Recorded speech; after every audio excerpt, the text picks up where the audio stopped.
Pronto, iniciamos a formação. Então, hoje, nós iniciamos o nosso ciclo de formação no decorrer desse ano aqui, de 2022, e nós gostaríamos de iniciar, né, essa caminhada de formação desse ano, abrindo, né, com chave de ouro. Né? Eu tenho uma alegria muito grande de trazer um frade que é meu amigo pessoal. Né? Frei Marlon já foi assistente espiritual lá do Sodalista de Mogi das Cruzes, né? E nesse período a gente teve a oportunidade aí de se conhecer e formar uma bela amizade. Né? Então vou falar um pouquinho da caminhada dele até aqui, né? Para que nós possamos também conhecer quem é que irá nos falar no dia de hoje, né? Então eu lhes apresento Frei Marlon Francis. Ele nasceu aos 30 de julho de 1988 em Barroso, em Minas Gerais. A gente tem muitos mineiros aqui também, né? O pessoal lá de Ubá, pessoal de Ouro Preto, né? Então é um filho da terra de Minas, né? Ele ingressou no Carmelo de Mogi das Cruzes, aqui em São Paulo, né, no ano de 2011. Em 2012, ele fez o ano de noviciado em BH, onde professou os primeiros votos ali em 13 de janeiro de 2013. Ele se formou em filosofia em 2014 pelo Instituto São Tomás de Aquino, em BH, e também em teologia pela Pontifícia Universidade Lateranense em Roma, onde também se especializou em psicologia vocacional e pastoral especial. Ele fez os votos solenes no Carmelo em 4 de 6, né, de junho, né, de 2016 em Roma.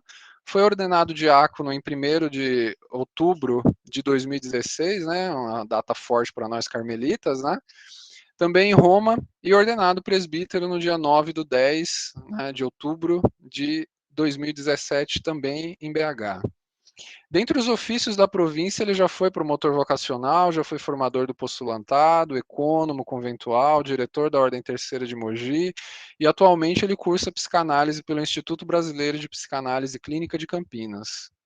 Atualmente, além dele ser prior conventual do Convento do Carmo em São Paulo, ele é formador da teologia da província carmelitana fluminense e também vigário paroquial da nossa lindíssima Basílica de Nossa Senhora do Carmo aqui em São Paulo.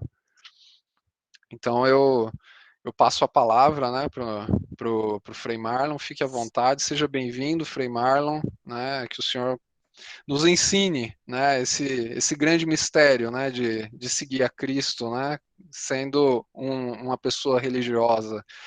É uma alegria muito grande tê-lo aqui. Boa tarde a todos que participam conosco desta formação. Minha saudação aos irmãos presbíteros que nos acompanham. Uma saudação especial também aos meus confrades, delegados para as ordens terceiras, o Frei Bruno e o Frei Carlos André. E a minha saudação afetuosa ao Davi. Como ele disse, nós somos amigos desde Mogi das Cruzes, dele, da Gisele, sua esposa.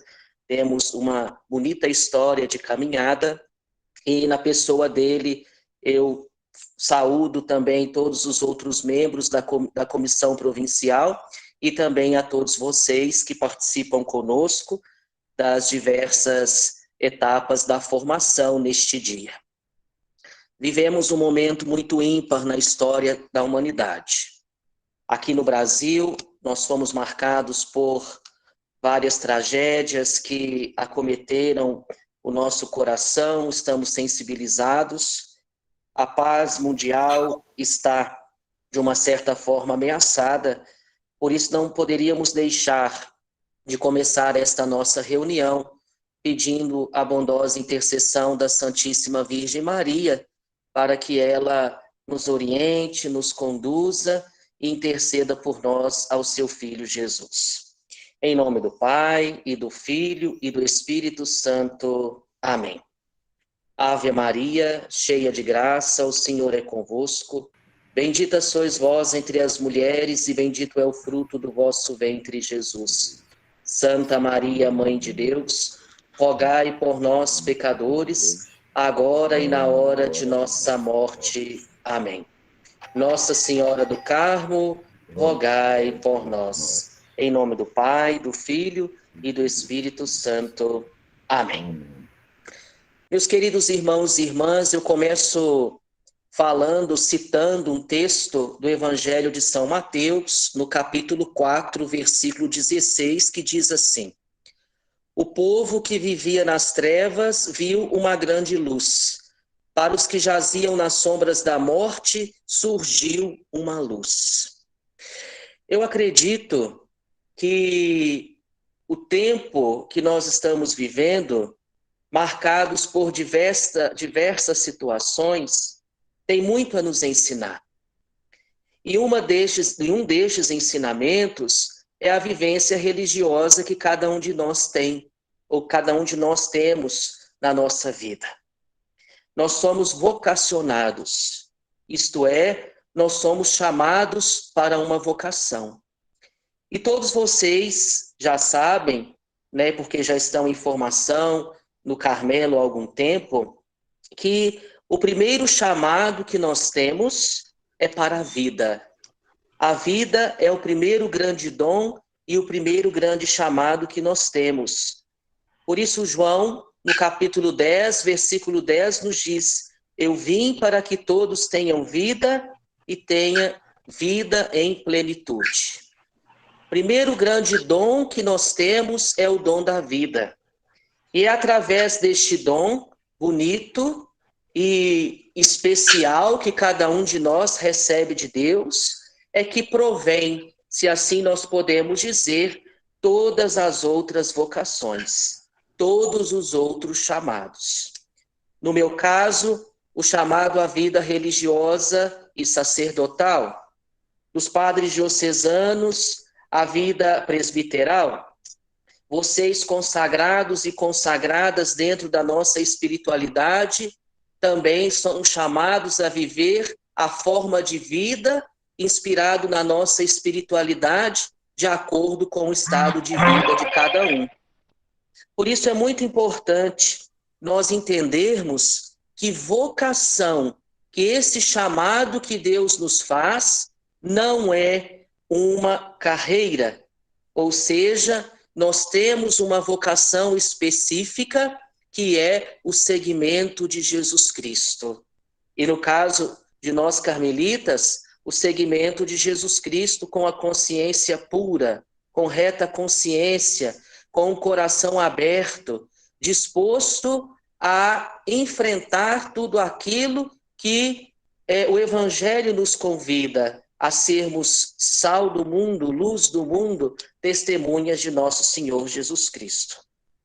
Então, o vocacionado, ou seja, aqueles que seguem a Jesus, eles devem ter esta consciência, responder com gratidão e humildade ao convite divino.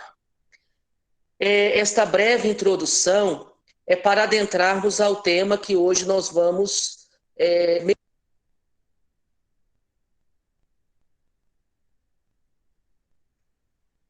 Frei, o senhor me perdoa, mas o microfone do senhor ficou mudo de repente. E agora? Agora voltou. Tá E ótimo. aonde eu parei? Assim que o senhor ficou mudo, eu já Avisou, interrompi o né? senhor. Ah, Isso, obrigado, gente. Vocês vão me falando aí por que eu com a nada. tecnologia sou terrível. Sem problema. Pode continuar. Então, hoje nós vamos falar sobre os votos religiosos, ou os votos que nós emitimos dentro da nossa condição de seguidores de nosso Senhor Jesus Cristo. E no nosso caso aqui, nós vamos falar dos votos que nós emitimos dentro da Ordem dos Irmãos da Bem-aventurada Virgem Maria do Monte Carmelo. A primeira coisa que eu gostaria que vocês prestassem bem atenção é que nós temos 3 situações diversas. A ordem primeira, a ordem segunda, a ordem terceira. Vivemos a mesma espiritualidade, o mesmo segmento, vivemos na sequela de Jesus Cristo, pobre, obediente e casto. Só que o meu modo de viver esses votos é um pouco diferente do de vocês. Não menos importante, não é isso. é um pouco diferente. Por quê? Porque eu sou um religioso presbítero, ou seja, o meu estado de vida me faz ter a consciência de que eu devo guardar o celibato para a vida toda. Por exemplo, eu também sei que eu tenho que ter renúncia à propriedade, nada é meu, eu tenho tudo em comum. Eu sei que eu tenho um prior provincial, do qual eu tenho respeito e obediência, e em algum determinado momento terei que ir por uma outra comunidade. Por um outro lado, nós temos as nossas monjas, que vivem em clausura e também são convidadas a viver os 3 votos de pobreza, castidade e obediência ali dentro do mosteiro. E vocês, consagrados, leigos e leigas, que bebem desta nossa espiritualidade, também emitem esses votos de pobreza, castidade e obediência no dia da profissão de vocês, e depois do período ali de profissão temporária, vocês fazem, então, a profissão perpétua ou profissão solene. Só que o diferencial de vocês é que uns são casados, outros são solteiros, nós temos também padres, então cada um vive esses votos de acordo com o estado de vida que tem, com o trabalho, com a dignidade, dentro daquilo que possui. Só que hoje nós vamos entender um pouquinho como estes votos estão relacionados conjuntamente na nossa vida de seguidores e aqui especialmente na nossa vida de carmelitas. O que nos une é o Santo Escapulário. Esta unidade que nós temos é o Santo Escapulário. Vivemos em obséquio de Jesus Cristo, seguindo os passos de Nossa Senhora e do profeta Elias e Santo Eliseu. Não é verdade? Então, somente este amor que nós temos pela ordem é que nos ajuda, então, a vivenciarmos esses 3 estilos de vida, esses 3 dons de Deus para cada um de nós. Por isso eu digo para vocês, nossa consagração, os nossos votos, eles são dom de Deus. Não é para qualquer um. Até mesmo vocês que são carmelitas, que estão nesse processo de formação, seja inicial ou seja permanente, de uma certa forma não, o Senhor chamou a cada um de vocês. O Senhor também bateu a porta do coração, dizendo: vem e segue-me, para beber e experimentar uma espiritualidade que há mais de 800 anos caminham nesta terra. E eu tenho que dizer uma coisa, sobretudo aqui em nosso nível de Brasil. Se hoje nós temos ainda uma devoção bonita à Nossa Senhora do Carmo e ao Santo Escapulário, nós devemos isso a vocês. Em muitos lugares onde os frades não conseguiram chegar, ou se eles chegaram e tiveram que sair por falta de vocação, ou pela história que nós já conhecemos, de proibições de noviços e etc., ali vocês estavam. Ali vocês estão. Então, se nós temos uma bonita espiritualidade no Brasil todo, é graças a vocês. É graças ao entusiasmo, é graças à força, é graças a esse dinamismo.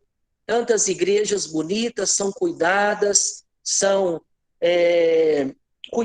com carinho, digamos assim, orientadas por vocês. Tantas pessoas que ao longo destes anos todos estão aí trabalhando incansavelmente para que nós continuássemos e pudéssemos dar os passos aí para uma vivência radical do Evangelho. E isso é possível porque vocês se comprometeram.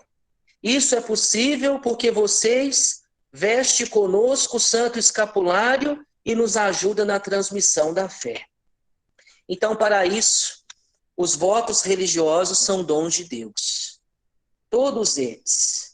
Nós temos o dom bonito de renunciar tudo aquilo que nos afasta de Deus. Então, o primeiro voto que nós vamos tratar é o voto e virtude da pobreza.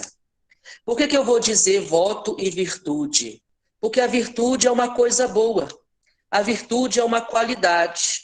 Então, aqui nós não vamos olhar para a pobreza como alguém ou como pessoas que são miseráveis, que não podem ter nada, que devem viver uma vida marcada pelo não ter nada. Esse não é o sentido da pobreza. Tem muitas pessoas que têm tudo, mas vivem uma vida totalmente doada ao outro. E tem muita gente que não tem nada, que vive como se tivesse o rei na barriga, né? Digamos assim. Então, ter ou não ter, essa não é a questão.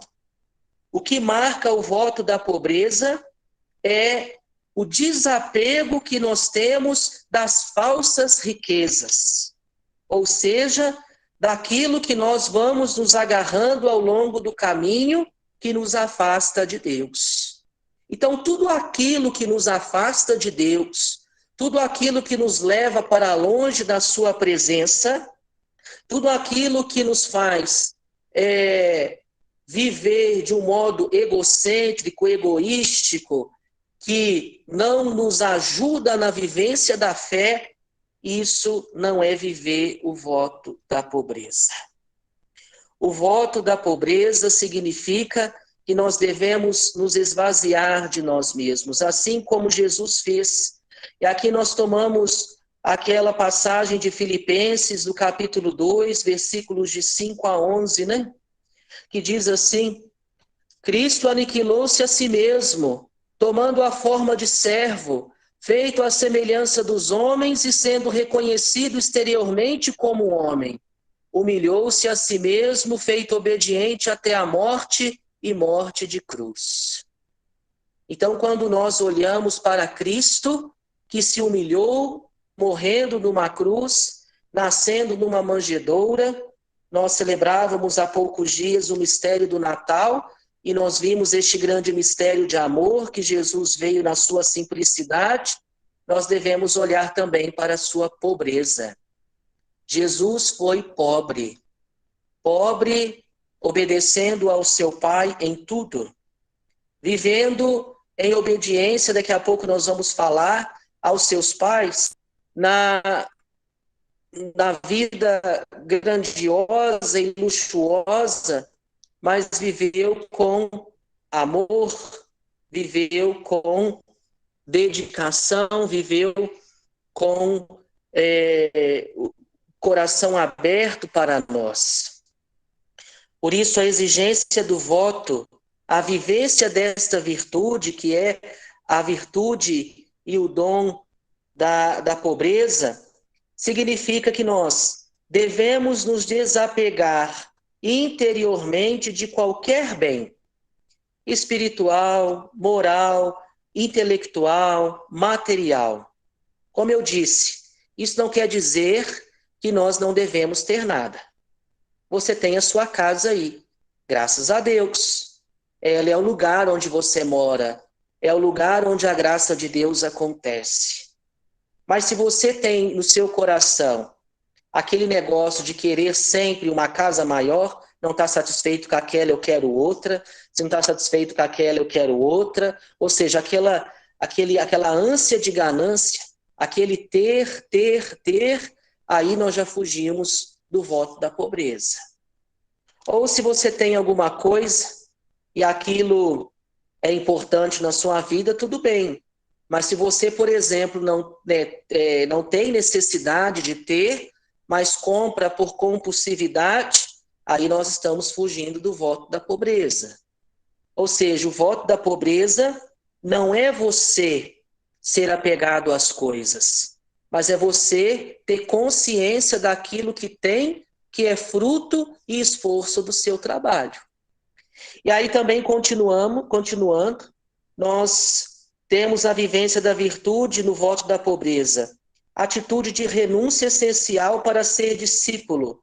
Libertação do coração dos desejos incoerentes para ser disponíveis a Deus. Não é válido somente para os bens materiais esta questão do voto de pobreza, mas também dos sentimentos. Como nós estamos vivendo os sentimentos na nossa vida. Se eu sou apegado a coisas, às pessoas, a objetos e outras situações, eu estou me afastando também desta vivência da pobreza. Por isso, quando nós falamos do voto da pobreza, nós estamos falando de ter um coração aberto, de ter um coração generoso, de ter um coração capaz de tirar tudo aquilo que é supérfluo para viver dignamente como filho de Deus, como um consagrado, como uma consagrada. E vem aí o tempo da quaresma. O tempo da quaresma é propício para isso na nossa vida. Nós paramos, meditamos, olhamos a situação do mundo e somos convidados a olhar também para a situação dentro de nós. Então, muita gente faz penitência, muita gente faz jejum, eu também faço, claro que faço. Mas o nosso jejum e a nossa penitência, eles só terão valor se nós verdadeiramente transformarmos o nosso coração. Se nós transformarmos o nosso coração. Se eu sair da quaresma com o coração aberto, com o coração generoso, o coração melhor do que eu entrei, tenho certeza que eu estarei muito mais próximo de Deus. E o voto da pobreza nos ajude. O voto da pobreza nos ajuda muito nessa questão, a sermos todos de Cristo, a transformar todo o nosso ser e, portanto, praticar esta pobreza é entrar na dinâmica do mistério pascal para iniciar na terra a vida de ressuscitados. Olha que bonito. Praticar a pobreza é entrar na dinâmica do mistério pascal para iniciar na terra a vida de ressuscitados. Viver na liberdade dos filhos de Deus. E isso implica o quê? Na plenitude do amor, isento de coisificação, gratuitamente unidos a Cristo pobre. Livres. Livres. Se nós somos livres, nós estamos exercendo o voto de pobreza.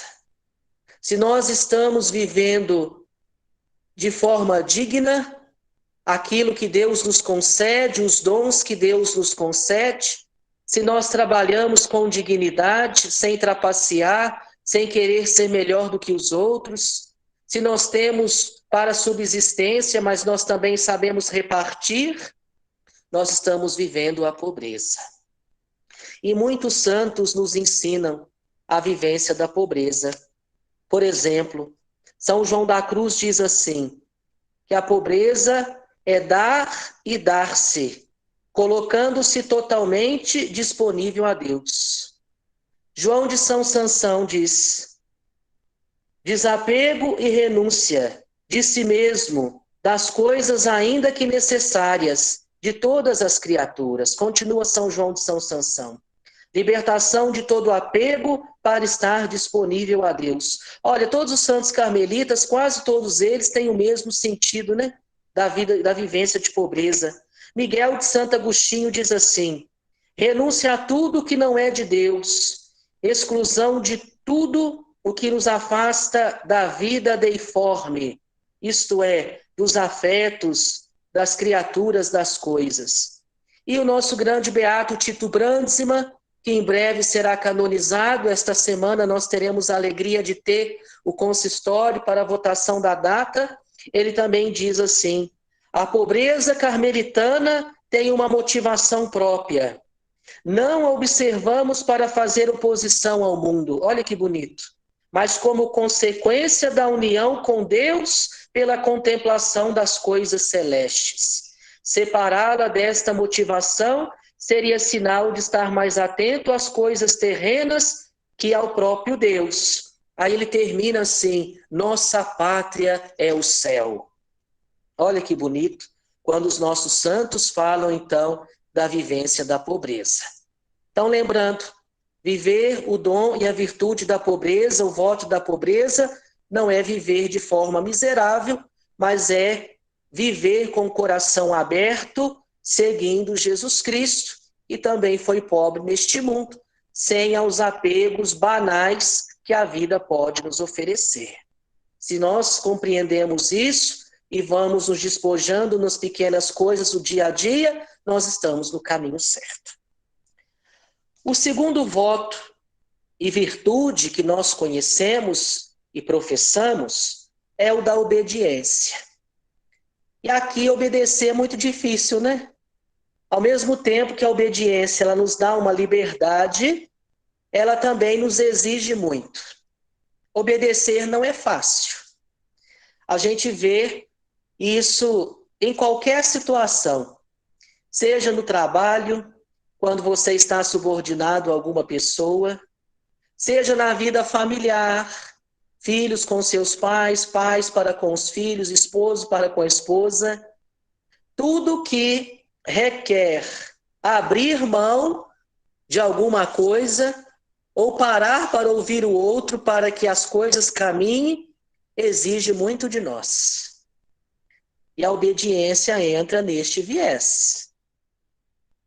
Eu obedeço ao padre provincial, o padre provincial obedece ao governo geral, os frades aqui da minha casa têm obediência a mim, ao prior, vocês têm obediência aos priores dos sodalícios de vocês, os priores de vocês à comissão e assim por diante, né? Eu estou dizendo da nossa vivência religiosa, mas isso também acontece nas categorias de trabalho, né? Eu acredito que se você não é autônomo, se você trabalha em algum lugar, em alguma empresa, alguma escola, outro lugar, né? Nós sempre estamos subordinados a alguém. Então, esta é a questão da obediência. E, para mim, a obediência hoje, ao meu ver, no contexto, na conjuntura, é o voto mais difícil e desafiador. Não que a pobreza e a castidade não sejam, mas a obediência no mundo que ensina que nós podemos fazer tudo o que quer, ele vem como que de contramão, né? Interessante. Porque se eu sou obediente, eu vou conseguir viver a virtude, o dom e o voto da pobreza e da castidade. Mas se eu sou desobediente, eu terei mais dificuldade. Eu não sei se vocês já fizeram essa experiência e se vocês já pensaram nisso. Se não pensaram, comece a perceber para vocês verem, né?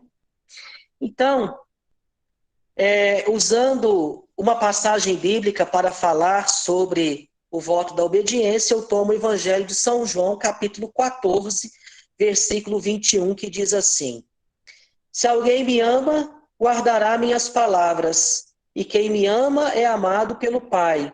Eu o amarei e me manifestarei a ele. Então, o amor concreto, ele se manifesta em obras. E as obras devem ser sempre aquelas que agradam ao amado. Guardar a palavra significa estar atento a que o Pai deseja, para que a nossa vocação passe por um caminho. Olha que bonito isso. Isso é a vivência do carmelita, né? E que caminho é esse? A vivência dos valores evangélicos, que nós estamos meditando no dia de hoje, nas trilhas do Carmelo. Então, para nós, quando nós caminhamos na trilha do Carmelo, nós devemos ter uma consciência de que a obediência não é simplesmente o cumprimento de uma lei, mas uma forma de pertença. Se nós vivemos a obediência, é porque nós temos um sentimento de pertença. Devemos por ela, ou seja, por nossa obediência, transcender as exigências da lei na incondicional entrega ao Pai, através das mediações que a vida nos oferece. Então, se nós obedecemos, nós temos esse sentido bonito de pertença a um grupo. É necessário que no meio do grupo exista aquele que vai coordenar os trabalhos, que não deixará nossa espiritualidade morrer, que vai atrás se eu estou sumido, se preocupa conosco. Nós vemos isso, né? Aí, no trabalho que a comissão ela realiza, é desafiador, trabalham, os integrantes trabalham de segunda a sexta, estudam, têm sua vida, suas famílias, mas mesmo assim, cada um deles, e assim como vocês, nos sodalícios, se preocupam um para com os outros. Isso é viver a virtude da obediência. Isso é viver a docilidade da vontade de Deus, que nos torna pessoas contemplativas. O voto de obediência nos faz sermos mais contemplativos. Olha que bonito. Pela obediência, não renunciamos às posses nem ao corpo, mas ao âmago de nós mesmos, ao direito de ser senhor da própria vida, de empregar a liberdade, o que constitui o mais íntimo de nós mesmos. Olhe para vocês verem. A obediência nos faz mais próximos de Deus. Por isso, queridos irmãos e irmãs, submeter a vontade a outrem é submeter o que há de mais pessoal e inviolável em nós. Por isso nós fazemos o voto de obediência. Nós fazemos o voto de obediência para que ouçamos a Deus e não a nossa vontade. Para que somente Ele, o Senhor, dirija a nossa vida. E aqui tem um evangelho que nos diz novamente, né? É necessário que ele cresça e eu diminua. Por isso que eu falo para vocês que o voto da obediência é o mais difícil de ser vivido. Porque ele é a base para os outros dois. Então, com o exercício da obediência, nós vamos passando a ter aquilo que nós chamamos no Carmelo de finezas espirituais. O que quer dizer isso? Nós temos uma regra, nós temos uma Constituição e usamos da regra e da Constituição e da palavra de Deus e da vida sacramental através da Eucaristia em fazer a vontade de Deus. Não por obrigação, mas por liberdade. Olhe para vocês verem. Um ato de obediência real só se dá através da liberdade. É para a liberdade que Cristo nos reconciliou, vai dizer São Paulo, né? Então, a exigência do voto de obediência nos leva ao caminho de renúncia à própria vontade expressa na execução da lei justa e legítima. Isto é, dos mandamentos de Deus, da igreja, da regra, das constituições, das determinações dos nossos superiores. Nós devemos fazer o exercício de ouvir na voz dos nossos superiores a voz do próprio Deus. Eu mesmo tento fazer isso todos os dias na minha vida. Não é fácil. Porque às vezes, vamos supor, o provincial chega e fala assim: Frei, o senhor foi transferido de convento. É só o voto de obediência e ouvir o próprio Cristo que ali está, que nos faz deixar onde estamos para continuar uma nova missão. Às vezes você está ali naquele convento, você está fazendo um bom trabalho, você já criou um laço de amizade, você tem um grupo de leigos, leigas, fiéis, discípulos que trabalham com você, e aí você de repente vai para outras paisagens, para outros lugares. Não é fácil, né? Não é fácil nem para nós, nem é fácil para vocês, né? Quantas vezes, enquanto sodalistas que vocês vivem aí, né, o Davi sabe muito bem disso, né? Que às vezes estão ali bem, está caminhando, quando vê, a gente é convidado a ir para outros lugares, né? Mas isso tudo, gente, que nós fazemos é por amor. Eu, vocês, é tudo por amor. E não é fácil começar de novo.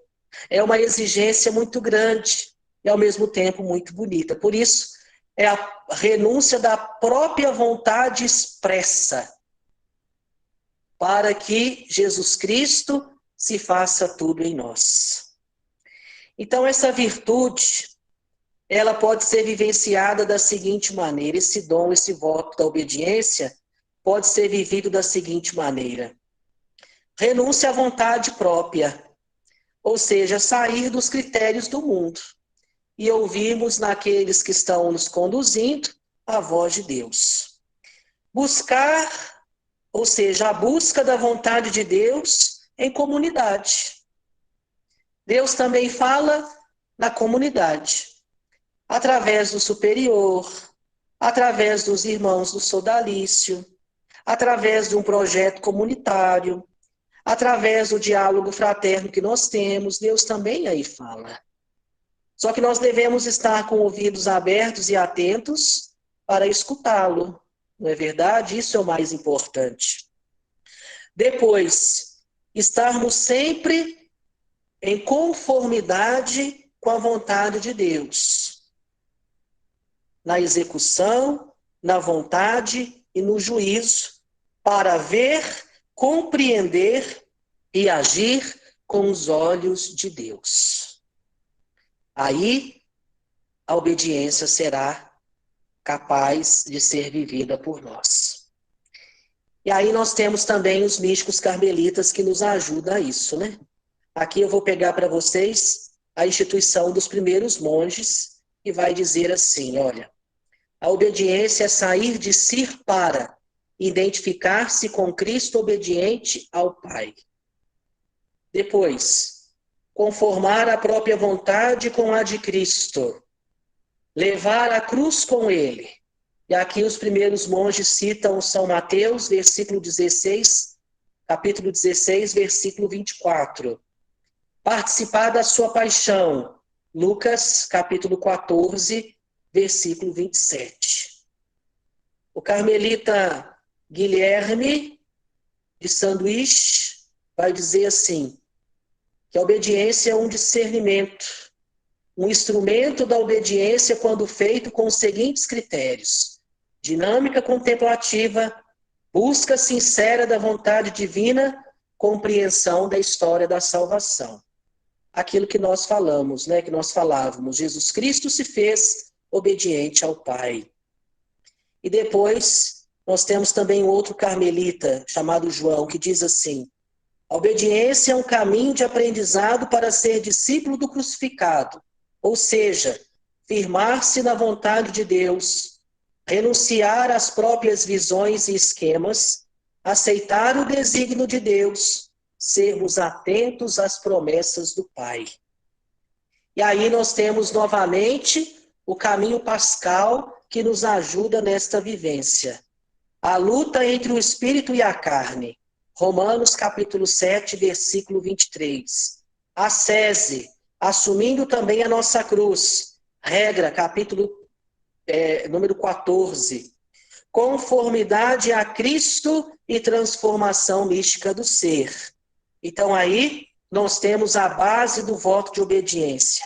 Estarmos isentos da escravidão dos preconceitos, estarmos mergulhados na visão de Deus, sermos participantes de sua ação no mundo, na gratuidade e no amor. A obediência nos faz, então, seguir e trilhar por este caminho. E, por fim, nós temos, poderia falar muito, mas estou aqui sintetizando dentro da nossa espiritualidade carmelitana a vivência de cada um desses dons. Eu fiz um livrinho como esquema, né, que eu tenho usado já desde dezembro, eu fiz quando eu estava em casa, dos meus pais, né, justamente para pregar retiro para os noviços, e depois transformei isso numa formação, porque eu acho muito importante nós termos esta visão dos votos dentro da nossa espiritualidade, né? Porque dentro da igreja nós já temos a teologia dos votos. Então nós temos toda uma mística dentro dessa teologia dos votos, da vida consagrada e dos diversos âmbitos da vida eclesial, mas eu quis transformar a vivência desses votos na nossa vida carmelitana. Né? Então, assim, claro, baseado também na teologia dos votos, como vocês estão vendo, eu estou fazendo questão de citar vários santos carmelitas, mas sobretudo a palavra de Deus, porque nós carmelitas somos conhecidos como homens e mulheres da palavra de Deus, não é verdade? Nós meditamos tanto a palavra de Deus que nós devemos ser conhecedores desta palavra. Então, colocando aqui dentro da nossa prática estas vivências que nós estamos tendo. Então, o voto agora ou virtude da castidade. Primeira carta de São João, no capítulo 4, versículos de 7 a 8, vai dizer assim: aquele que ama nasceu de Deus e conhece a Deus. Quem não ama não conhece a Deus, porque Deus é amor. Então, queridos irmãos e irmãs, a plena significação da vida humana deve ser procurada no amor. Contudo, o homem decaído nasce com o olhar fixo em si mesmo. Vamos pegar a filosofia, o mito de Narciso, né? Quando olhou para si mesmo, se apaixonou pela sua beleza, morreu afogado, né? Por isso que nós falamos, uma pessoa narcisista é aquela que olha para si mesma e deixa de olhar os outros com os olhos de Deus. Lembrando aquilo que o apóstolo São João nos diz, Deus é amor. Por isso, esta pessoa que tem os olhos fixos em si mesmo, dá as costas a Deus e ao amor que nasce de Deus. Então a conversão, ou seja, a conversão a este amor é ajudada pelo voto de castidade. O sair de si mesmo, do mundo egoísta que nós vivemos, só é possível através do caminho da vida casta. O que é isso? Praticando de coração aberta a liberdade que Deus nos dá. Sempre orientados para o próprio Deus. Livre de todos os prazeres efêmeros que a vida nos concede. Agora, claro que existe, gente, as situações, como eu disse, né? A castidade ela é vivida também de acordo com o seu estado de vida. Todos nós somos convidados a participar desta vivência evangélica de acordo com o nosso estado de vida, né? Então, o início da cura do amor egoístico ocorre pela disciplina proposta pela nossa regra, pela palavra de Deus, pelas formações que nós vamos tendo, com a sinceridade que nós vamos trabalhando estes temas. E esta disciplina nos dá o domínio da própria liberdade, da forma que será capaz desta liberdade ser plena e toda de Deus. Então, quando nós falamos do voto de castidade, nós estamos falando da emancipação da pessoa pela perfeita e madura renúncia a si mesma. Ela passará a amar com o próprio coração de Deus. A pessoa que é casta, ela tem um coração parecido com o coração de Deus, semelhante com o coração de Deus. Quando nós falamos de castidade, nós não estamos falando somente da vida afetiva sexual. Nós estamos falando de algo que engloba o todo. A afetividade e a sexualidade integrada, ela está além. Ela está também no contato humano, na reciprocidade, nos afetos que nós vamos construindo no dia a dia, nas nossas relações.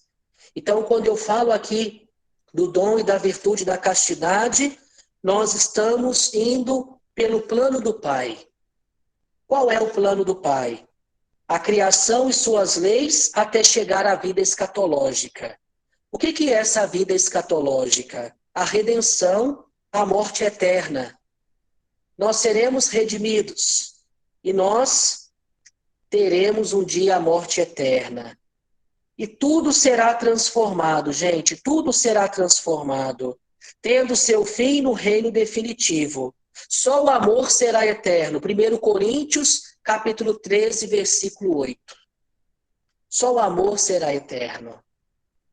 O chamado para viver a castidade na perspectiva de uma profunda libertação do amor, para testemunhar profeticamente. O que é isso? Ser parábola viva do reino que ainda vem. Viver o já. O reino de Deus é agora, não amanhã. O reino de Deus está acontecendo neste momento. O reino de Deus está passando por você. Então nós somos chamados a testemunhar valores que também transcendem os nossos erros, nosso eros, por causa do reino. Superar o eros, ou seja, o amor desordenado, é tentar se conhecer mas se conhecer não de uma forma egoística, mas segundo a vontade de Deus. Viver a castidade é ter um coração indiviso, refletir o rosto de Deus, seu ser e agir no mundo, através da gratuidade, da misericórdia, da justiça, da verdade. Experimentar a realidade mística. Paulo e João, por exemplo, experimentaram esta realidade mística, do desponsório com Cristo e sua igreja. Ou seja, assim eles amavam a igreja, doando-se a si mesmo em prol do evangelho. Os padres do deserto fundamentavam o cultivo da castidade através da vida cotidiana, da vida de oração, da vida da renúncia das coisas exteriores. E eles transformavam pouco a pouco no reflexo do amado. Realizar a vida na alegre diaconia do profetismo. Amar e servir a Cristo no irmão. Prestar serviço de qualidade. E qual é o serviço de qualidade para viver bem a castidade? O serviço generoso, gratuito, eficaz, levando o outro ao encontro com Deus. Ser ponte para o encontro do irmão com Deus. Olha que bonito, isso também é viver a castidade. Qual é os meios para viver este voto da castidade? Viver o amor absoluto. Portanto, basicamente, na prática da caridade. Por Cristo, chegar ao Pai. Um amor encarnado, concreto, universal, transcendental, alegre. A pessoa casta também é alegre, ela não é triste, ela é alegre. Amor que passa pela igreja. A igreja também, ela é a mediadora deste amor. Transformar-se, sair do centro, colocar Deus no próprio lugar, esquecer-se por Deus, ou seja, confiar em Deus. O evangelho de hoje de manhã, né, que agora já estamos no 8º domingo do tempo comum, mas o evangelho desta manhã. Os discípulos, eles estavam achando ruim, de uma certa forma, que as crianças se chegassem até perto de Jesus. Com certeza, elas estavam ali brincando, naquela confusão de criança, e os discípulos não compreendiam muito bem. Então, Jesus diz assim, olha, para vocês entrar no reino dos céus, vocês devem ter o coração de criança. Por que Jesus diz isso? Para dizer que nós devemos ter um coração simples. Quando nós olhamos uma criança brincando com seu pai, com a sua mãe, a gente percebe que ela confia, né? Os pais podem jogar ela para cima, que ela fica quietinha, rindo, porque ela sabe que vai cair em boas mãos. Assim deve ser todos nós no caminho da nossa vivência com Deus, com Jesus. Santa Teresinha compreendeu isso. Quando ela nos dá a sua infância espiritual, não é uma infância qualquer. Ela nos ensina a nos abandonar completamente nas mãos do Pai, como uma criança nas mãos dos seus pais. Ou seja, nós devemos ser como confiança, como pessoas confiantes nas mãos do Pai.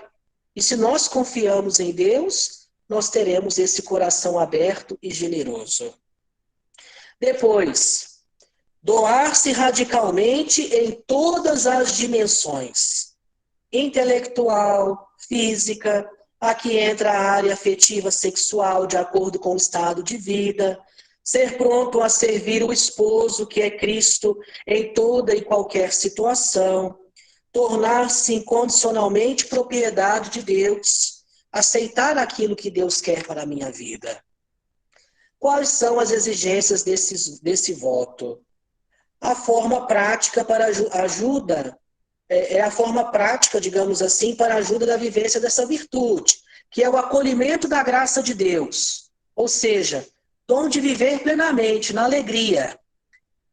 Viver a continência perfeita. O que é a continência perfeita? É viver de acordo com o meu estado de vida. Aqui, se eu sou celibatário, eu devo viver alegremente o meu estado de vida. Se você é casado, casada, você deve viver alegria nupcial com seu esposo, com a sua esposa. Se você também é solteiro, você deve continuar o seguimento de Jesus Cristo com o coração aberto até você encontrar uma pessoa que vai te fazer feliz, né? O seu esposo, sua esposa, né? Ou se você resolver ficar solteiro. Nós devemos ter esse coração aberto de acordo com o estado de vida, sermos capazes de amar acima de todas as coisas, amar a Deus em primeiro lugar, e amando a Deus, nós seremos capazes de amar uns aos outros, e esse amor será um amor livre. Então, essa prática constitui na purificação do coração de cada um de nós constantemente. Libertação de tudo aquilo que nos amarra, de todos os prazeres efêmeros, volto a dizer. Temos uma atitude de êxodo, ou seja, sair sempre do alto amor para irmos em direção aos irmãos. E cultivar o amor de Deus na vivência comunitária. Tá bom? E aqui eu volto a falar para vocês dos nossos autores carmelitas. Volto na instituição dos primeiros monges, que diz assim: a solidão e o silêncio são ligados à castidade, enquanto promovem a liberação do ser para a caridade, gratuidade. Depois, Santa Maria Madalena de Pazzi, né?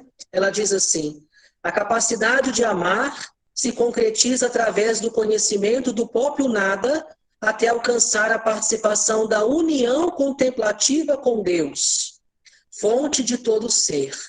Por isso, da disponibilidade chega-se à conformidade com o querer de Deus e a fecundidade do amor. E aqui existe, então, a dinâmica pascal, novamente, como eu coloquei nos outros dois dons, que vai nos ajudar na vivência da virtude e do voto da castidade, que são eles: inserção na vida de Cristo, seguindo como Maria até o Calvário e com ele gerando a igreja; fuga de cada forma de não amor, purificação profunda do próprio ser; vida na autenticidade e transparência do amor. Viver a castidade é fluir da plena libertação do amor, podendo gratuitamente dar a própria vida em favor de Deus e dos irmãos. Fechando os três dons e as três virtudes, os três votos que nós vimos, eu concluo assim: os votos, como são apresentados por nossos místicos, na perspectiva da dinâmica do mistério pascal, oferecem um caminho para a união com Deus, unificado pela gratuidade. Chegamos mais uma vez ao efeito que só a pureza de coração pode produzir. A vida torna-se, então, uma pura e límpida irradiação do próprio Verbo. Esta é a finalidade dos votos: favorecer e estabilizar-se numa vida de íntima comunhão com Deus e seu desígnio. Eles nos protegem. A castidade da corrupção do amor, a obediência da corrupção de nossa liberdade e vontade. A pobreza nos liberta do desejo de posses materiais e da ansiedade em relação à nossa própria vida. Eles, os votos, são meios que nos ajudam a viver na vida do Espírito. O carmelita é aquele que vive a vida no Espírito, ou seja, atento à palavra de Deus, fazendo aquilo que o Espírito Santo quer de cada um de nós. E Deus nos ajude, então, a vivermos cada dia mais de acordo com o nosso estado de vida, esses votos religiosos da pobreza, castidade e obediência, para cada vez mais sermos semelhantes ao coração de Jesus. Amém. Amém, Frei. Falei muito, né? Não, imagina, foi excelente, né? Foi muito bem-vindo a colocação do senhor. E o senhor fez até. Eu ia fazer uma pergunta para o senhor, mas durante a colocação do senhor, o senhor já respondeu a pergunta que eu iria fazer, que era justamente, né, ao ver do senhor, qual era, né, desses votos o mais difícil a ser seguido, né? A gente sempre tem essa dúvida, né? Só que essa essa vivência, né, desses votos, alguns pode ter até mais facilidade em ser obediente, mas uma dificuldade maior em ser casto e assim sucessivamente, né, Frei? Verdade. Isso mesmo, eu também Mas pensava sobre isso, né? De acordo, assim, a obediência é mais difícil, mas isso depende de cada um, né? Porque cada um tem uma história, cada um tem uma vivência, cada um tem um jeito de se reportar com Deus, e de certa forma isso vai influenciar também na vivência desses votos. perfeito. Alguém gostaria de fazer alguma questão aqui para o nosso querido Frei Marlon a respeito do que foi aqui colocado? Alguma dúvida? A irmã Simone levantou a mão. Pode falar, irmã Simone. Assim, diante de tudo que a gente está vivendo, né, eu gostaria de perguntar ao Frei como que a gente pode aplicar isso na nossa vida prática, em relação principalmente à questão das hoje, principalmente questão, assim, algo que, assim, tem me incomodado muito, né, é a questão da língua, né, como foi falando, né, fui pensando de viver a castidade da língua, a pobreza da língua, a obediência da língua, né? Porque assim, né? Eu moro aqui em Petrópolis, né? A gente está num turbilhão, né?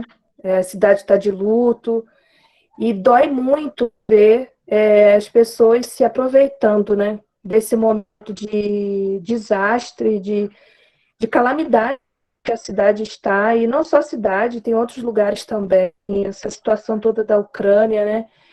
E as pessoas falam, né, algumas coisas que parece que assim. Hoje eu rezava isso, né? Enquanto hoje, né, tivemos a graça de assistir, né, a missa com Dom Arani, né, que é o cardeal do Rio de Janeiro.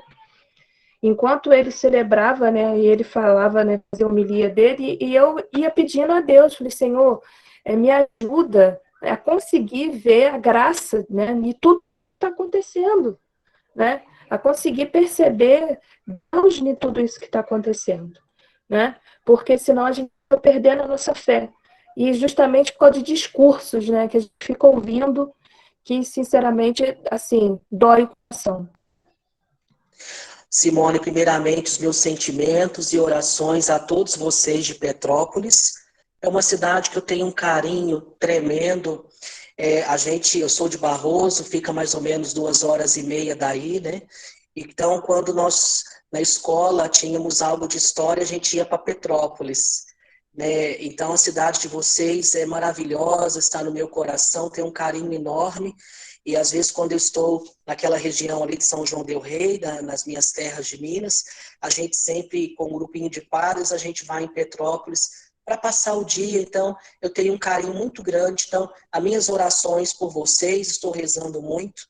E digo para você, Deus está aí. Ele está aí o tempo todo. Nós não compreendemos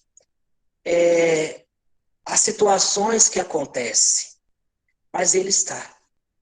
Né? E essa é a nossa esperança.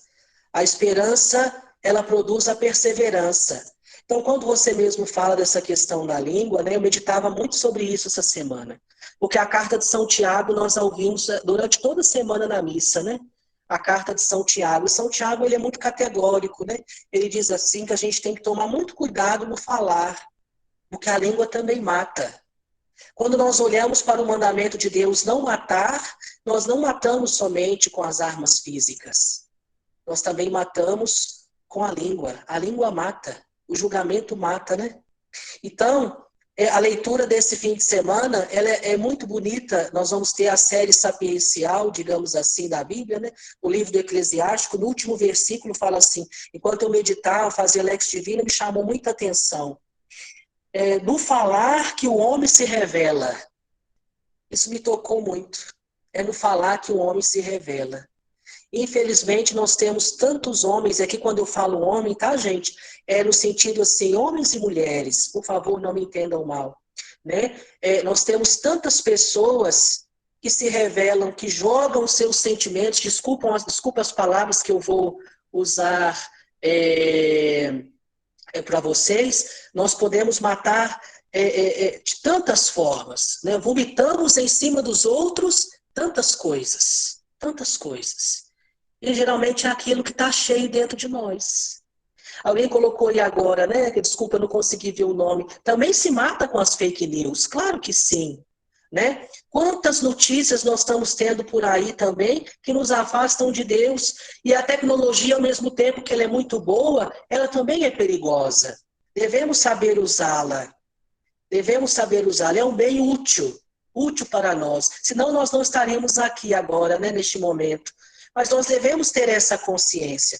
E como nós conseguimos essa consciência? A senhora Simone, todos aqui que, de acordo com a minha pobre experiência de vida, né? Porque tem muitos de vocês aí que têm um caminho de igreja muito maior do que o meu, digamos assim, de experiência de vida, o que eu louvo e agradeço a Deus. É através da oração. E hoje em dia rezar não é fácil. Sabe por que não é fácil? Porque é mais fácil rezar na gritaria. Não que eu seja contra, de jeito nenhum. Nós temos várias formas de oração que nos levam até Deus. Mas dentro de todas as formas de oração, é necessário também aquela oração silenciosa. Era que Jesus fazia muitas vezes ao Pai, antes de tomar qualquer decisão, quando subia na montanha. E quando nós olhamos para a situação de Petrópolis, que é uma montanha, digamos assim, o lugar onde Deus está, a montanha era o lugar onde Deus estava, onde nós nos encontramos com Deus, eu tenho certeza que nesse silêncio que aí está, é muito difícil ouvir a Deus nesse momento. A gente chora, eu pelo menos me emocionei várias vezes vendo aqui da televisão, imagine vocês aí, no meio do caos, digamos assim, do caos existencial, essa é a palavra. E aí vem a revolta, vem o questionamento, vem os porquês. Mas Deus, ao mesmo tempo, nos dá a liberdade. A liberdade, nós sabemos que existem várias situações por trás disso tudo, né, que passa pela ação do homem, e o homem, de forma não inconsciente, fez com que também isso acontecesse. Então, é só Deus mesmo, né, Simone? Só Deus mesmo para nos dar essa força. Né? Você mesmo, o mediador, está aqui, ó. Parou tudo para ouvir, com uma imagem bonita de Nossa Senhora atrás de você, que nos lembra a esperança. Nossa Senhora é a mãe da esperança, é a rainha da paz. É ela, e ela, tenho certeza, que segurou na mão de cada um daquelas vítimas que aí estavam, de vocês que estão vivendo, e também dos povos que estão em guerra. Então é essa esperança que nos faz mover. É essa esperança que nos faz caminhar. E o nosso testemunho. Não sei se eu respondi o que você gostaria, mas é que eu vinha justamente pensando esses dias na minha meditação sobre isso, e trouxe até um jornalzinho da missa aqui, ó, porque essa palavra aqui não saiu do meu coração hoje, né? Ó. É no falar que o homem se revela. Eu estou com isso já o dia inteiro, como mesmo ruminando, né? É no falar que o homem se revela. Eclesiástico é muito bonito, porque ele nos fala a verdade, né? A verdade que talvez nós não gostaríamos de escutar. Bom? Obrigada, Fê. Irmão Francisco levantou a mão também. Gostaria de fazer algum comentário, alguma questão? Bom, uma boa tarde a todos, salve Maria. Primeiro Salve momento, Maria. cumprimentar o Frei Marlon, né, pela brilhante exposição. Eu falo que um dos grandes ganhos que a pandemia nos trouxe foi poder ter acesso, né, mais frequente a tantos freis de nossa ordem, tantos padres também da Igreja Católica. Eu falei que foi para mim um grande período de crescimento espiritual, né, graças a Deus, né. Mas, Frei Marlon, eu não tenho dúvida de que a obediência, de fato, é um grande desafio. E, assim, principalmente para mim, porque naturalmente eu sou desobediente, sabe? Mas uma pergunta que eu queria fazer, assim, penso eu que os que estão à frente têm grande responsabilidade. E são humanos também. Então, acho que a gente às vezes tem de entender uma falha, enfim, de um padre, de um líder comunitário, de um bispo. São homens, né? É como qualquer um de nós. Mas, assim, já senti na pele uma condição em que, assim, não foi possível obedecer, né? É, e aí eu queria ouvir, né? Nesses casos, por exemplo, quando não dá para obedecer, o que fazer? Por exemplo, eu sei que o distanciamento não é uma boa saída, né? Mas assim, talvez eu mudar, sei lá, procurar outro grupo, outra maneira, né? De poder seguir e não perder o essencial, né? O senhor me permite usar a expressão mineira sem ofender ninguém, tá? Aí eu vou usar a expressão, mas que vocês não levem a mal. Olha, obedecer é uma coisa. Agora, a gente tem que obedecer, mas não uma obediência. Vou usar a palavra mineira, por favor, aqui. É um contexto. Não sei se vocês vão compreender, mas eu acho que sim. Ser obediente é não ser bobo também. É isso que eu queria dizer. Não sei se vocês. Né? Então, quando o Senhor se depara com essa realidade, o Senhor caminha na direção certa. Porque a questão da obediência não é também a gente aceitar tudo. Se nós caminhamos na verdade e na justiça, como Jesus é caminho, verdade e vida, nós vamos lutar para que a justiça prevaleça. Então, nós, no contexto geral, né, quando nós falamos da obediência, eu penso assim, claro, um superior chegou para mim e me pediu que eu mudasse de convento. A primeira coisa que eu vou conversar é onde é, quais são os confrades que eu vou morar, quais são as situações desafiadoras que eu vou ter ali, se eu vou ter saúde psíquica, física para estar ali. Ou seja, quando eu falo que a obediência parte nesse ponto, é esse diálogo. Então, a obediência, ela parte do diálogo. Então, quando o Senhor faz esse questionamento, o Senhor não está errado, o Senhor está certo. A gente não pode aceitar. Aí vem a fala mineira minha, né?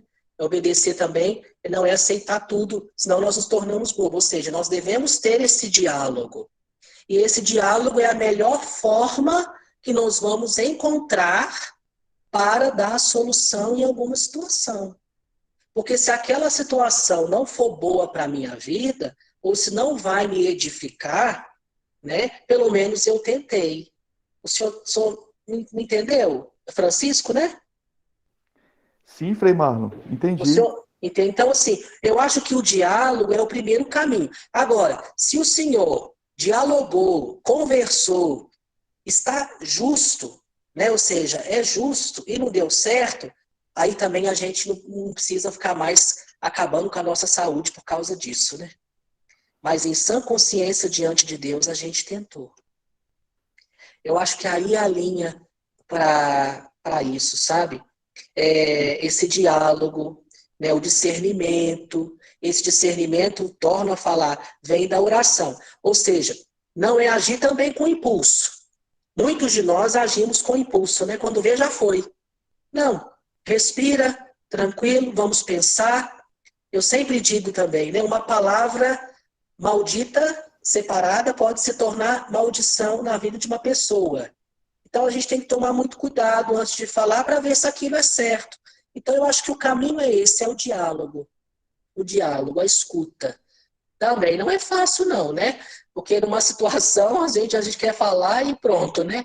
Mas deveria ser esse o caminho. E o Carmelo nos ajuda nisso, nessa vida de silêncio que nós temos e a gente vai esvaziando de nós mesmos e nos enchendo de Cristo, se assim eu poderia dizer. Não sei se eu te respondi. Não, o Frei Marlon respondeu e, assim, é o que eu acho correto, né? O que eu acho essencial na vida é, assim, a gente jamais perder o principal, né? Que é o seguimento a Jesus Cristo, né? Que é verdade, é isso mesmo. Outro dia eu conversava com um amigo, ele me perguntava assim, quando a gente sabe que uma atuação divina. Eu peguei e falei com ele assim, olha, se une, apesar da diversidade de pensamentos, de carisma, se promove o bem, né? Se integra. Então, assim, quer dizer, se faz o bem, né? É uma ação de Deus. Agora, se desune, causa constrangimento e dor, aí deve se olhar, porque pode não, com certeza, né? Não é uma ação de Deus. Né? E Aquilo que Jesus fala no Evangelho, né? O joio no meio do trigo, né? o joio no meio do trigo. E eu acho que assim, o que precisa muito na igreja, e fico feliz em vendo o Papa Francisco insistindo tanto, né, essa questão do diálogo, né, porque o diálogo ele implica, né, em negociação, que aí vem, né, logicamente, hora ceder, hora impor. Então eu acho que assim é um dos grandes desafios para a igreja, sabe? Mas obrigado, Frei Marlon, muito obrigado. Eu que agradeço. A irmã Luciana gostaria de falar, fazer algum comentário, irmã? Sim, primeiramente, boa tarde a todos, né? Gostaria de agradecer muito por essa formação. Estou aqui quietinho ouvindo, eu nem ia falar nada, mas eu vou falar porque veio ao meu coração. Deixa eu só ligar a câmera aqui. Então, eu ainda estou aprendendo na caminhada, né? Então não gosto de falar muito, porque eu estou postulante ainda, na verdade, mas eu queria só fazer um comentário, dar um breve testemunho, por breve,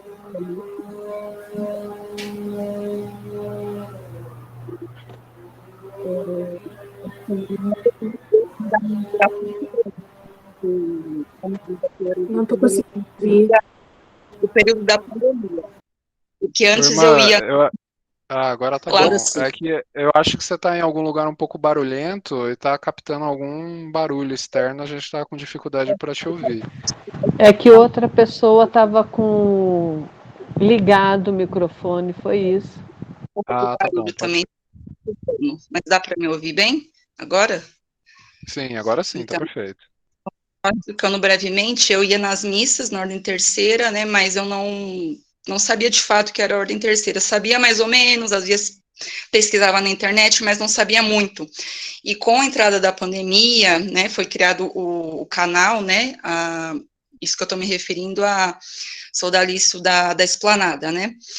E aí eu passei a conhecer e passei a gostar muito, mas nunca pensei em entrar, né? Eu pensava uma coisa distante, falava, nossa, eu jamais, uma pessoa tão fraca como eu, né? Mas Deus quis me chamar, então eu fui convidado por uma pessoa que foi me observando, foi vendo meu interesse, falou, mas você gosta, você tá em todas as lives, você participa, faz pergunta, né? Você nunca pensou em entrar? E aquilo mexeu comigo, porque eu pensava, nossa, mas eu ainda falei, mas justo eu, sou uma pessoa tão fraca, você não sabe com quem você está lidando. A pessoa disse, não, se a gente for pensar assim, todos nós somos fracos, se a gente for pensar assim, né? Mas a gente tem que acolher o chamado que Deus nos faz. Então, esse período agora, né, meu, como postulante, bem nesse período ocorreram algumas questões familiares. Minha avó ficou bem adoentada, tive até que ficar um período sem nas formações, e o meu testemunho, até se o Frei quiser fazer algum comentário referente a isso, se tiver alguma mensagem, eu agradeço desde já. Eu creio que se esses problemas tivessem ocorrido em outro momento teria sido mais difícil, porque agora que minha avó estava adoentada e minha mãe veio passar um tempo conosco, e nós temos temperamentos bem diferentes. Eu tenho muito respeito pela minha mãe, mas é muito difícil lidar, porque ela tem um jeito de ser e o meu jeito é totalmente diferente. Porém, pelo respeito a ela, eu tive que me calar muitas vezes, ela estava aqui para me ajudar, me ensinar coisas, e eu tive que engolir seco em alguns momentos e obedecê-la, porque eu sabia também que ela estava aqui para me ajudar e passando o que ela tem de experiência, né? A questão, porque agora eu tenho que cuidar da casa, fazer todas as coisas que minha avó fazia antes e não pode. E o Carmelo tem me ajudado muito nisso tudo. E esse período que eu não estava indo nas formações, agora estou retomando, mesmo não estando lá presente, eu me sentia muito no Carmelo, porque tudo que estava acontecendo aqui em casa, todas essas dificuldades, foram provações e ensinamentos. né? Então, eu nem ia falar, nem até falei demais, mas é só isso, um breve testemunho que eu gostaria de dar, e estou fazendo anotações aqui de tudo que o Frei falou, e agradeço muito.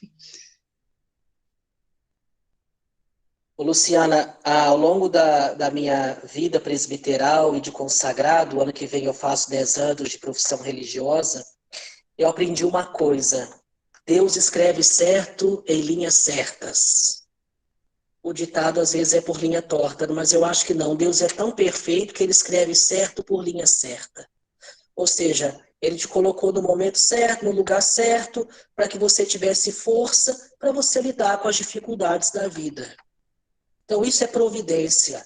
A gente tem sim que confiar na providência. Deus é providente o tempo todo.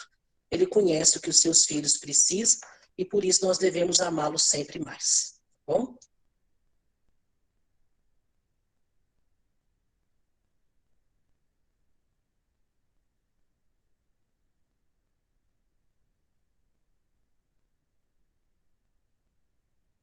Amor, oi, vocês estão me ouvindo?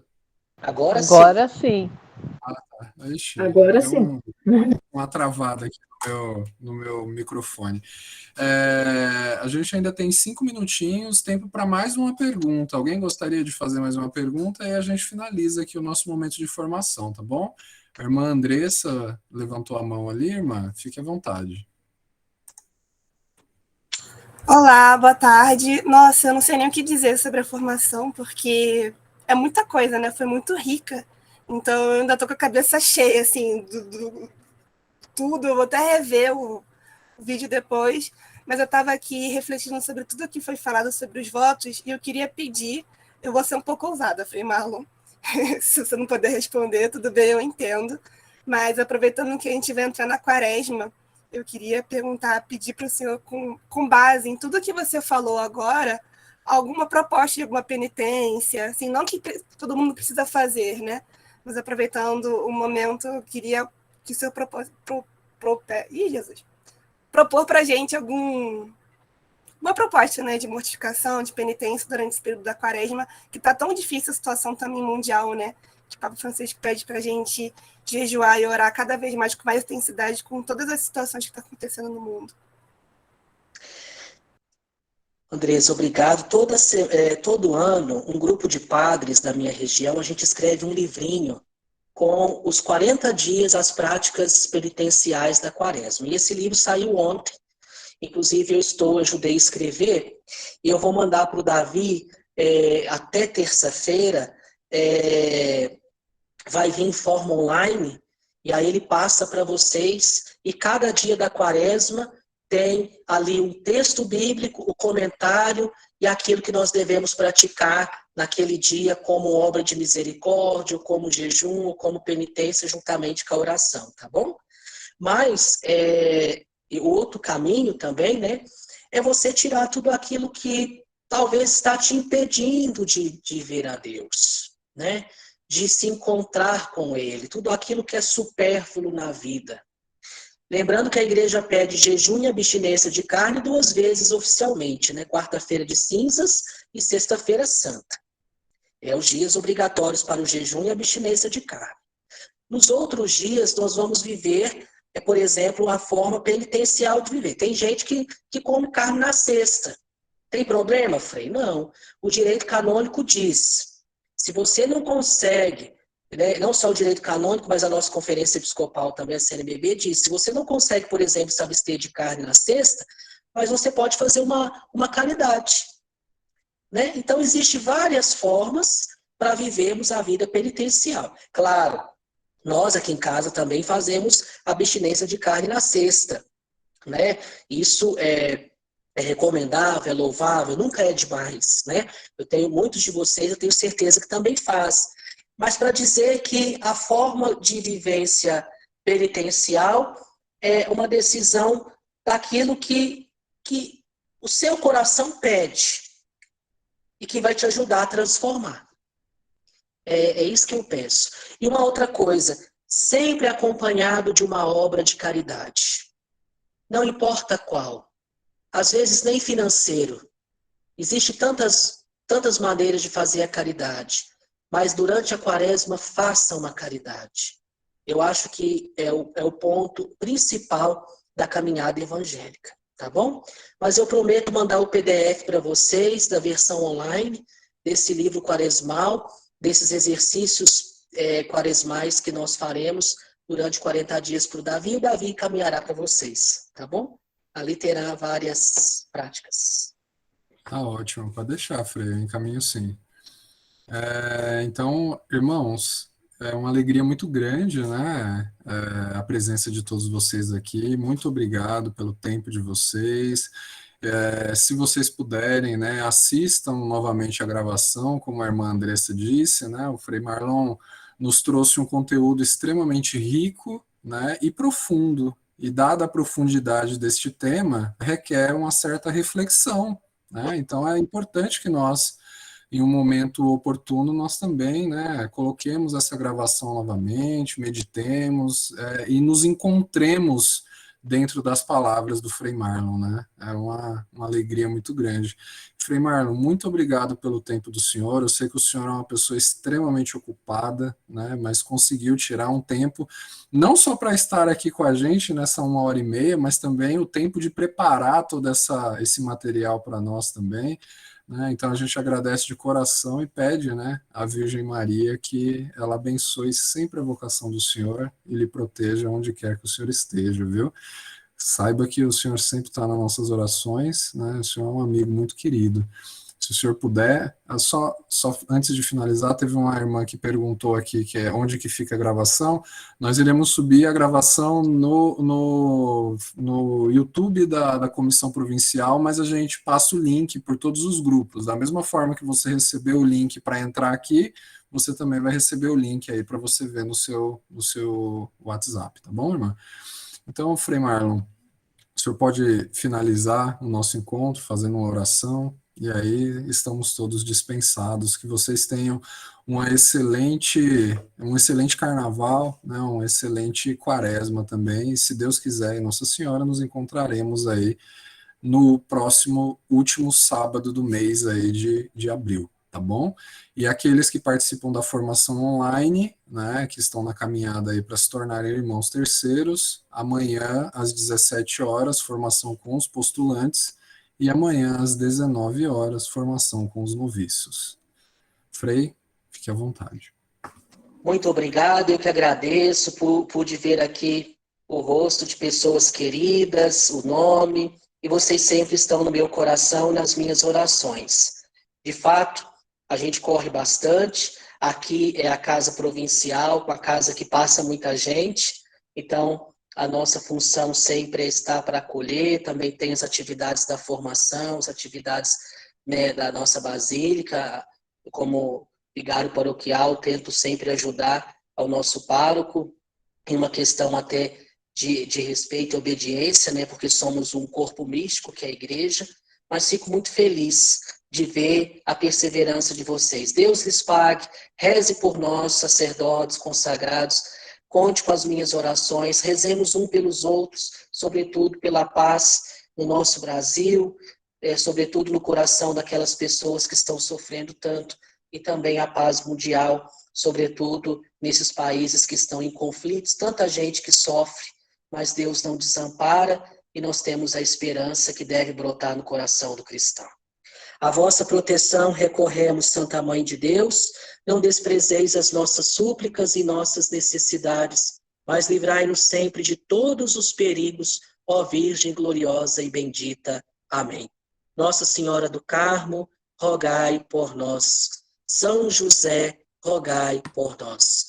O Senhor esteja convosco, Ele está no meio de nós. Desça sobre vós a bênção de Deus Todo-Poderoso, Pai e Filho e Espírito Santo.